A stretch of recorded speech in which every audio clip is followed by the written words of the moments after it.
Hi, one practical step to overcoming the addiction of pornography and masturbation is turning your back against pictures and videos that contain nudity. That's naked men and naked women. I'll explain. I remember one experience in the past where I fixed my gaze on a particular pornographic video, and the old man was so invested in this video, attention, body and soul were invested in that video, so much so that the images from that video were stored in my subconscious without me even knowing. It was there for days, it was there for weeks, it was there for months. And during that season of my life, anytime the enemy wanted to lure me into defiling myself, that was the image he would present to me. He would flash it, elaborate it, and try to force it down my throat. But then I cried out to God and took it to him in prayer. I told him that, dear Lord, see, look at my heart. There is a particular picture that has been laminated and is sitting rent-free on the walls of my heart, on the tables of my heart. I more or less saw my heart like a room, and this particular video was hanging on the wall of my heart like a portrait. Dear Lord, can you please take it down and throw it away? I'm not interested anymore. Can you dismount that video, the image or the memory of it from my heart, ventilate my soul again? And one of the things he told me during that season was that anytime Satan brings that thing to you or tries to force it down your throat, simply turn your back to it.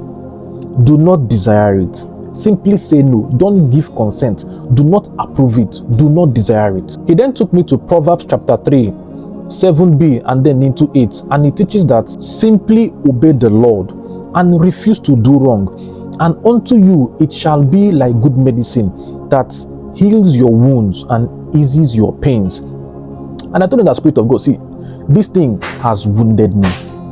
This thing has caused me pain. I hold on to this your word. I believe it. I will obey you, as simple as it is. Another thing he told me was that I should flood my mind with contrary information. And this is something he exposed me from Apostle Michael Oroko. I had to intentionally flood my heart with contrary information, contrary things, which in this sense was Bible study, worship, extended prayers on YouTube. So in essence, what he was teaching me was that the same way you invested time casting your gaze on something that had the possibility to pollute, your consciousness, that same way intentionally cast your gaze on things that can ventilate your soul. The way you use your hand to hang the image of filth on the walls of your heart, use your hand and take it off and hang what you now want. If it's ventilation you're asking for, this is how it's done. Now, I'm careful to not mention to go back to activities such as your vocation, your hobbies. Your hobbies and your vocations are fantastic.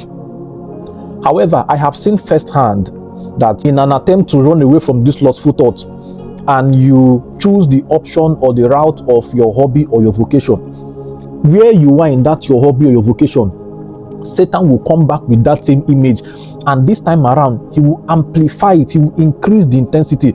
On top your hobby, you will defile yourself.